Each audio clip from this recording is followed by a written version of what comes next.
সুকৃতি জমা হয়ে গেছে প্রত্যেকে। একদিন শিবজি মহারাজ পার্বতীরে বলতেছে, পার্বতী, এই জড়জগতের মানুষ যারা ঝড় ঝঞ্ঝা আপদ বিপদ করোনা এই সমস্ত আমরা কি বলি দুর্দিন, ঝড় বর্ষা বাড়িতে বাড়ানো যাচ্ছে না, কাজকর্ম করা যাচ্ছে না, আমরা বলি দুর্দিন। তা শিবজি মহারাজ বলছে এই জড় জগতের মানুষই যারে যেদিন দুর্দিন কয়, আমি দুর্দিন আমি ওইসব গ্রাহ্য করি না, আমি দুর্দিন জানি না, আমি দুর্দিন ওগুলো মনে করি না। তা পার্বতী বলছে, হ্যাঁ তোমার কথা আমি বিশ্বাস করি, যেহেতু তুমি আমার পতি। আর তারপরেও জড়জাগতিক মানুষের সাথে তোমার তো কোনো মিল নেই। মানুষজন বিয়ে করবে এ ভাবে কি করে, বাড়ি ঘর দুয়ার, হ্যাঁ ঘর দুয়ার সুন্দর করে না, এসি যার না পারে অন্তত কালে ঢোকাও কিনে একটু ঘর দুয়ার বানায় বিয়ে করাবে। হ্যাঁ, আর তুমি আমার বিয়ে করেছো, ঘর নেই দৌড় নেই, শ্মশানে মশানে পড়ে খাও। তা তোমার সাথে জড়জাগতিক মানুষের সাথে কোনো মিল নেই, আছে মিল নেই। তা এই কথা তো সত্যি, জড়জাগতিক মানুষ মনে করে তুমি করো তার উল্টো। যাক গিয়ে আমার কথাবার্তাতে কাজ নেই। আর বিয়ের সময় ঘটনা তো অনেক আছে, তোমার আর এখন আর কলম নয় লজ্জা দেওয়ার জন্য। হ্যাঁ, তো যাই হোক, পার্বতী এখন বলছে তোমার সুদিন কবে তুমি আমার কও। তখন শিবজি মহারাজ বলতেছে, আমার সুদিন হচ্ছে সেই দিন যেদিন গৃহে ভগবত ভক্ত সঙ্গ হবে, সাধু সঙ্গ হবে, ভাগবত কথা হবে, শ্রবণ কীর্তন হবে, ওই দিন আমার সুদিন। হরে কৃষ্ণ। তাহলে আজকে আমরা শিবজি মহারাজের কথা আমরা সুদিনই আছি, বুঝা গেল। এবং আমাদের নামের পাশে স্বীকৃতি জমা হয়ে গেছে প্রত্যেকের, আমরা জানি আর না জানি প্রত্যেকের স্বীকৃতি জমা হয়ে গেছে।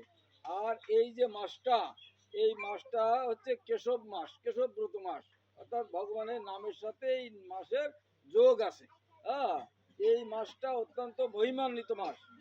যেমন দেখবেন যারা সরকারি চাকরি করে, এই বছরের পুজোর সময় আগে একটা দিতে হন, দুটো বোনাস দেয়, বছরে একবার দুটো বোনাস দেয়। অর্থাৎ সে যদি সাপোজ ধরেন তার বেসিক অর্থাৎ মূল বেতন যদি 25,000 টাকা হয়, তো ওই পুজোর সময় সে 50,000 টাকা পাবে বছরে একবার। আর ভগবান আমাকে জীবের করুণা করার জন্যে সে বছরে 3বার বোনাস দিছে, 3বার এরকম বোনাস দিছে। কি বোনাস দিছে? এই যে বৈশাখ মাস, এই বৈশাখ মাসে একটা বোনাস আছে, আর কার্তিক মাসে একটা বোনাস আছে, আর মাঘ মাসে একটা বোনাস আছে। আর এই বৈশাখ মাসটা হচ্ছে সবচেয়ে বেশি বোনাস, অর্থাৎ 25,000 টাকা বেতন হলে 25,000 টাকা দিচ্ছে, আর আমাকে 25,000 টাকা বেতন হলে আমাকে 1,00,000 টাকা করে দিচ্ছে। কারণ যারা সরকারি চাকরি করে অফিসে যেতে হবে, চাকরি করতে হবে, গার ঘাম পায়ে ফেলাতে হবে, তারপরে আসতে হবে। আর ভগবান এমন সুযোগ করে দিচ্ছে আমাকে এই মাসে, যে যে কোনো লোক, সে গরিব মানুষ হোক আর বড় লোক হোক আর খয়রাতি হোক, প্রত্যেকের এর সুযোগ আছে। কি সুযোগ আছে? এই বৈশাখ মাসে যদি কেউ ওই তুলসীরে জল দান করে, বৈশাখ মাসে জল দান, কার্তিক মাসে দীপদান, আর মাঘ মাসে মাঘী স্নান, এই ডিসকাউন্ট দেওয়া আছে। এই বৈশাখ মাসে তুলসীতে জল দানের কথা বলা আছে। যদি আপনি জল দান করেন তাহলে আপনার কি হবে? মহাভাগ্য। এই পাপ তাপ দুনিয়াদারি যা আছে সব আপনার জল দান করলে শেষ হয়ে যায়। তুলসী মাহাত্ম্যে এরম বর্ণনা করা আছে। তা জল দান কি না করতে পারবে? এই টাকা লাগবে, পয়সা লাগবে, জল দান করতে লাগবে। তাহলে আমি স্নান করে এসে পুকুর হোক, খাল হোক, কল হোক আনে দিয়ে দিলাম। হ্যাঁ, আর মাথাটা এরকম ঠেলা দিয়ে কি পয়সা লাগবে? সময় নষ্ট হবে। হ্যাঁ, আমি জল দিয়ে, আমি হয়তো কাজে যাচ্ছি, কাজ যাতে হবে, আর জলটা ঢেলে দিয়ে মাথাটা ঠেক দিয়ে আমি দৌড় দিলাম, কি হবে কিনা? আর যদি কারো সময় আছে, এই যে গাছে ফুল আছে, দুটো ফুল ছিল যদি এতে দিই, তা কি হবে? এটা সম্ভব কিনা? তারপরে যদি সময় থাকে একটু ধূপকাঠি দেখালাম, সম্ভব কিনা? তারপরে যদি একটু সময় থাকে একটু প্রদক্ষিণ করলাম। প্রদক্ষিণের মন্ত্র কি? জানি কানি পাপানি। হ্যাঁ, জানি কেন, তো জানা অজানা যে পাপ আছে আমি প্রদক্ষিণ করি, প্রতি পদে পদে পাপ শেষ। তাহলে কিরা না করতে পারবে? 5 মিনিটের কাজ, আমি স্নান করে আসলাম, হ্যাঁ একটু জল ঢেলে দিলাম, একটা ফুল দিলাম, আর 4বার ঝপাঝপ গুলি দিলাম, আর মাথাটা ঠেকে আমি দৌড় দিলাম, ব্যাস। কিরা না পারে? তাহলে এই কাজটা আপনারা প্রত্যেকে করবেন আজকে থেকে। হ্যাঁ, প্রত্যেকে করবেন, অথবা কালকে সকালের থেকে প্রত্যেকে করবেন। আর এ যদি না করেন তাহলে গতি কি হবে সেটা আমি রাস্তা, আমি বড় জিনিসটা বলবেন। হ্যাঁ, তো এই কাজটা আপনারা করবেন, যেহেতু এটা বছরের মাথায় একবার সুযোগ আসতেছে, বৈশাখ মাস। আপনি মুরগির চরণ সেবা করেন, আপনার দীক্ষা হোক না হোক, 14 নম্বরই ব্যবসা করেন, যা করেন আপনি করেন, এই কাজটা করবেন, আপনি আপনার গতি হবে, বোঝা গেল। তো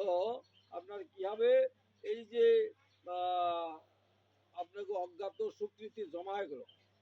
সেই অজ্ঞাত সুকৃতি বলি কি হয়, আর এই তুলসীতে জল দান করলে কি হয়। এর ছোট একটা মাহাত্ম শুনি, এরপরও আরো বৈষ্ণবরা আছে, তারা আপনাকে সুন্দর সুন্দর ভাগবত কথা বলবে, আপনারা শুনবেন। তো এক ব্যাদের কাজ কি, ওই পাখিটাকে শিকার করা। ও 14 গোষ্ঠী হলো ব্যাদ, ওর বাপ ঠাকুরদা করে আইছে, ও পাখি শিকার করতেছে।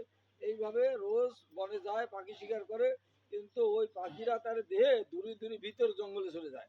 এরকম না রীতির কথা ওখানে না করে এদিকে আসো, কাজে লাগবে না।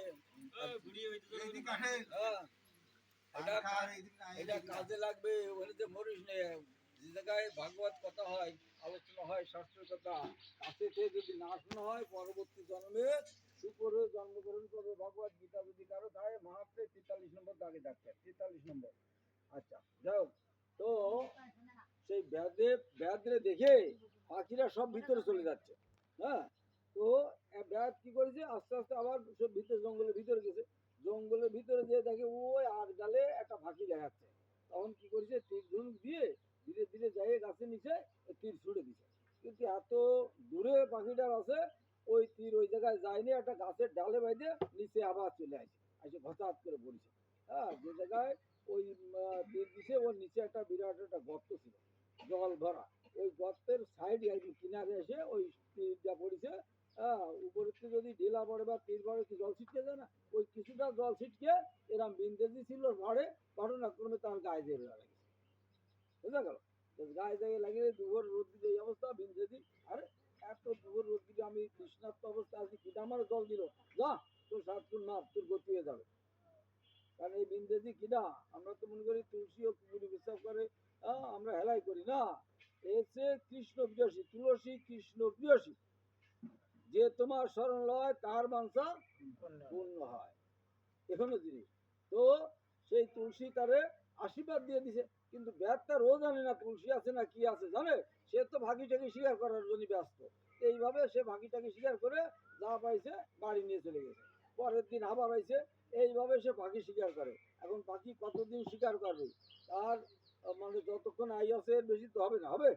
এক সময় ধীরে ধীরে সে দুর্বল হয়ে গেছে এবং মরার টাইম হয়ে গেছে, এবং সকালে একদিন হরে কৃষ্ণ হয়ে গেছে। তাহলে এখন কি হবে, আমরা ওই রাম একদিন হরে কৃষ্ণ হয়ে যাবো, চিরদিন তো এনে থাকবো না, থাকবো না। তো ব্যাস যে সময় মারা গেল, সাথে সাথে কারা আসবে, যমদূত চলে আসে। কেন যমদূত আসবে, যমদূত আর বিষ্ণুদূত দুটো পার্টি আছে। তো যমদূত আসবে যারা ধর্ম কর্ম করবে না, অর্থাৎ ভগবানের কথা শুনবে না। ধর্ম কর্ম করা মানে ভগবানের কথা শোনা, ভগবান আইন এটা। ধর্ম কি, ধর্ম হচ্ছে বলা হচ্ছে শাস্ত্রে, ধর্ম তো সাক্ষাৎ ভগবত প্রণীতম, ভগবানের নির্দেশ বলি হচ্ছে ধর্ম। যদি কেউ না মানে তাহলে কি ভগবান সন্তুষ্ট হবে? ভগবান দূরের কথা, আপনার ছেলে যদি আপনার কাছ থেকে পকেটে টাকা নিয়ে যায়, মদ গাঁজা খায়, আপনি সন্তুষ্ট হবেন না? কই ছেলে পারে। তা আমরা যদি ভগবানের কথা না শুনি, তার আদেশ নির্দেশ না মানি, তাহলে আমাকে ওইরকম গতি হবে। সাথে সাথে যমদূত চলে আসে, যমদূত আসে এরা বান্ধে ফেলেছে। বান্ধে কি করতেছে, কিল চর ঘুষি থাবান দিয়ে নিয়ে চলে যাচ্ছে। এটা আমাদের জীবন হবে। আমরা যারা ভগবানের কথা শুনবো না, সাধুর কথা শুনবো না, সাধুর সঙ্গ করবো না, তাকেও আমাকে এই দশা হবে। কিল চর লাঠি মারতে মারতে নিয়ে যাবে, কতদূর নেবে, আমরা যে জায়গায় বসে আছি এই জায়গাতে নিচে নিয়ে যাবে 7,92,000 মাইল নিচে চলে যাবে। ওই জায়গায় জমপুরি আছে, তো ওই জায়গায় নিয়ে যাবে, এবং রাস্তাটা খুব দুর্গম। ভাগবতে বর্ণনা করা আছে, দেখা গেলো 10,000 মাইল আছে, একদম পুরো উত্তপ্ত বালি, ওর পথে নিয়ে যাবে, পায়ে ঠোস হয়ে যাচ্ছে। কিছু দূর গেলে হয়তো আগুন জ্বালানো কাঠ মাঠ, তারপরে ওই আপনার কাটা, এই ভিতর দিয়ে যাবে। কিছু দূর গেলে বিষধর সাপ, বাঘ, বড় বড় হিংস্র কুকুর এসে হরিণ লুটির মতন ইচ্ছে মতো শুয়ে নিয়ে যাবে। দেখা গেলো মাংস এক সাইডে কিছু নেই, খালি হাড় বেরোনো। আপনি জীবিত থাকবো, জ্বালা যন্ত্রণা টের পাবো, কিন্তু মরবো না। এই অবস্থায় যাইয়ে কোথায় যাবে, ওই যে আমরা কই না, মল্লি একটা হাড়িতে ফুটো পয়সা যেটা চাল টাল দিয়ে কাকি যাও, কি ভার হয়ে যাবে, বৈতরণী যা ভার হয়ে যাও, কি কয় না, বৈতরণী যা। তাহলে আমরা কোন জায়গায় দেখছি বৈতরণী, মানে কোন জায়গা ওটা, বৈতরণী হচ্ছে একটা নদী, যে নদীর ওপার হচ্ছে জমপুরি, আমরা সেনে ভাটাটি। তো সেই বৈতরণী নদী, এবং ওই নদীটা হচ্ছে এই কি হয়েছে, কি কেস, কি বৈতরণী নদী হচ্ছে রক্ত বুঝ বিষ্ঠা এবং টকবক করে ফোটে। যারা মানে শাস্ত্র বিধানের শ্রাদ্ধ করে না, হ্যাঁ, দান ধ্যান করে না, তাকে কি হবে, ওই গরু পারের মতন। তারা গরু যদি পারে খাল বাঁধে, তাহলে ওই মহাজন কি করে, নৌকোয় বসে থাকে দড়ি ধরে নিয়ে, আর গরুরে নামা দি না। ওই রাম, ওই আপনার নামা দেবে, ওর ভিতর রক্ত বিষটা, ওর ভিতর আপনার জাতি হবে, আরামে যাওয়া যাবে না। ওর ভিতর হিংস্র কি আছে, কুমির আছে। আর সে দেখা গেলো ইচ্ছে মতন টানিয়ে একদিন শুয়ে ভুলে নিয়ে যাচ্ছে। হ্যাঁ, জ্বালা যন্ত্রণা টের পাওয়া যাচ্ছে কিন্তু মরতেছি না। এইভাবে যাইয়ে যমরাজের ধারে হাজির দিলি, যমরাজ বলবে সেই সময়, হ্যাঁ, বসা, আরে শয়তান, ভগবানের নাম গুরু গুরু কীর্তন করিস না, গেলি ন্যাংটা আসলি ন্যাংটা, ওখানে বউ চলবে জায়গা জমি সমুখ কত সেট মোস্তানি করে দিবি। হ্যাঁ, যাক, এই চিত্রগুপ্ত আপনি দেখেন তো এর কি অবস্থা। চিত্রগুপ্ত খাতা উল্টোচ্ছে, উল্টো দেয় কি কারণ, ও তো ব্যাগ সুকৃতির লেশ নেই, সাধু সঙ্গে ভক্ত সঙ্গে করে নেই। রাত পোহালে বকদিরাসে খাইয়ে তিনজন নিয়ে মারিয়ে বেড়াইছে। হ্যাঁ, জীবকে কষ্ট দিছে। তা বলছে উল্টো যাচ্ছে, কয় সুকৃতির লেশ নেই, তাহলে কি হবে, অনন্ত কোটি কাল এই নরক যন্ত্রণা ভোগ করতে হবে। এখন তাই শুনে ব্যাগ সরকম বলবে, ওরে বাবা, অনন্ত কোটি নরক যন্ত্রণা, এই যে আসলাম এই নরকে এর বড় যন্ত্রণা ভোগ করতে হবে। হ্যাঁ, তারপরে বলছে তাহলে কি হবে, নরক যন্ত্রণা ভোগ করতে হবে অনন্ত কোটি কাল। এরপরে আর দুই চার পৃষ্ঠা উল্টে দেয় কি, ওই যে তুলসীতে ঘটনা করে জল গেছে না, তা বলছে একটা স্বীকৃতি জমা আছে, কি অজ্ঞাত স্বীকৃতি। কি অজ্ঞাত স্বীকৃতি, তুলসীতে জল দান দিচ্ছে, যে স্বীকৃতি আজকে আপনারা অর্জন করলেন। হ্যাঁ, ইচ্ছাই হোক, অনেকে তো নিমন্ত্রণ করেছে কিন্তু সে বন্ধু আসেনি। ও কি হচ্ছে, যাবো গ্যাট ম্যাট খাতি দিবেন আর কি করবেন, সাধু ওর আমার কাজ কি? হ্যাঁ, হেলায় তো অনেকে আসেনি। হ্যাঁ, না আসে, তাহলে আপনারা যারা আইছেন তারা স্বীকৃতি অলরেডি জমা হয়ে গেছে। এখন চিত্রগুপ্ত বলছে অজ্ঞাত স্বীকৃতি জমা হয়েছে এখন। তখন যমরাজ বলছে কি করা যাবে, আমি তো অমুক পাপ করেছে, সমুক পাপ করেছে, এ করেছে, সেই অনুযায়ী আমি সাজা দিয়ে দিই এই অমুক গ্রাউন্ডে। কিন্তু এই অজ্ঞাত স্বীকৃতি এ কি সাজা দেবো আমি, আর কি হবে, আমি মানে সাজা দিয়ে মরবো না কি করবো। মানে তুলসী কৃষ্ণ প্রিয়সী, যদি কোনো কেস মিটতেছে না, হ্যাঁ, সেই যা দায়রা জজ, দায়রা জজের বোধদারে যদি পাঁচ বড়ি হারে একটা শোনা যে ভাই বোন ফেলাছে, মা আমার এই কেসটা বহুদিন ঘুরতেছি, মা আমি পাঁচ বড়ি শোনা ফেলি, তার কি হবে, সব সালা আর কটা হাত উঠে যা যাক, সে জজ আসলি কারণ কালকে তোমার এই ইয়েতে জামিন দিতে হবে, কি দেবে কিনা, হ্যাঁ।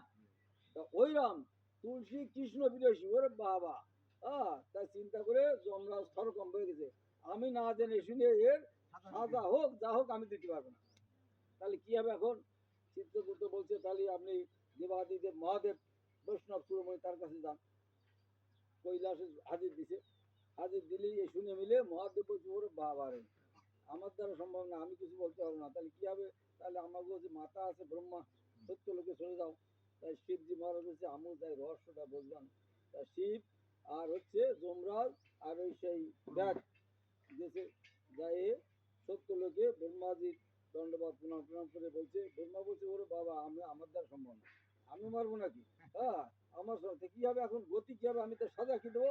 তা বলছে জাগায় চল কোথায়, নারায়ণের কাছে চল, বিষ্ণু বৈকুণ্ঠ ধামে চলে। তো ঠিক আছে, সব বৈকুণ্ঠ ধামে যাই, ভগবান বিষ্ণু বসে আছে লক্ষ্মী সহ।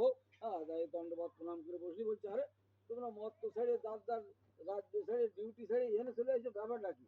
তখন আর যমরাজ, হ্যাঁ, দণ্ডবাদ প্রণতি করে ধীরে ধীরে বলতেছে, আর ওই ব্যাগ ওই পিছনে বসে আছে। ব্যাগ মনে করছে, ওরে বাবা, আমি এত পাপ করেছি, শিবজি ব্রহ্মা তাই আমার পাপের হিসাব করতে পারলো না। তাহলে এই শেষ জায়গায় যে আমার তো আর কোনো গতি নেই, আমার যে কি গতি হবে রে, মানে ভাটার মতন কাঁপতেছে আর দূরে বসে রয়েছে। হ্যাঁ, এরকম চিন্তা হয় না যে ওই গন্ডগোলের সময় তো অনেকেই জানে, মানে জানে তাকে বয়স হয়েছে, লাইন দিয়ে দাঁড়ায় গুলি করে দিয়েছে, লাইন দিয়ে দাঁড়ায় গুলি করে দিছে, বা অথবা একটা লাগছে দাঁড়া, আর একটা আনন্দ দিচ্ছে, মানে ফাটা কাটার মতো। হ্যাঁ, তাহলে কি অবস্থা হয়, তেমনি ব্যাধ মনে করেছে একটু ভয় তো আমার গতি, হ্যাঁ, কি হবে না বুঝতে কাঁপতেছে। হ্যাঁ, কাঁপতেছে বলছে, তখন যমরাজ বলতেছে এই ঘটনা হয়েছে, এখন আমি এর কেই সাজা দেবো, আপনি একটু দয়া করে বলেন। এরা তো শিবজি মহারাজ ব্রহ্মা কোনো সুযোগ মানে এর উপায় কিছু বলতে পারলো না। তখন নারায়ণ মুসকি হাসে দিছে, হ্যাঁ, হাসে দিয়ে বলছে, তোমরা কোন থেকে আইছো, তো আমরা তো বৈকুণ্ঠ আইছি, তো বৈকুণ্ঠ মানে কি নকুণ্ঠ বৈকুণ্ঠ, অর্থাৎ এই জায়গায় কোনো কুণ্ঠ নেই, রোগ নেই, শোক নেই, জ্বালা নেই, যন্ত্রণা নেই, অভাব নেই, অনটন নেই, আশা নেই, যাওয়াও নেই। তাহলে তুমি ব্যাধ এখানে নিয়ে আসো, এটা আর ফিরে যাবে না, বুঝা গেল? তাহলে কি হলো, ব্যাধ যে বলছে বৈকুণ্ঠ চলে গেছে, বৈকুণ্ঠ গেলে আর ফিরে যাবে না আর। তাহলে সেই ব্যাধ না জেনে না বুঝে তুলসীতে জল দিয়ে বৈকুণ্ঠে চলে গেল। বৈকুণ্ঠে যাওয়া কিন্তু অত চারটেখানি কথা না। না, বৈকুণ্ঠের পরে যায় জল দানের মাহাত্ম।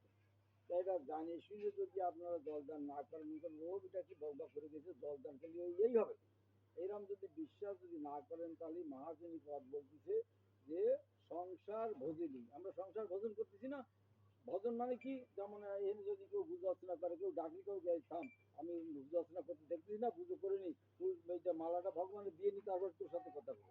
তেমনি আমরা সংসার ভোজ দিচ্ছি, মানে বউ চল মেয়ে জায়গা জমি আত্মীয় স্বজন নিয়ে নাট্যের মধ্যে আসি।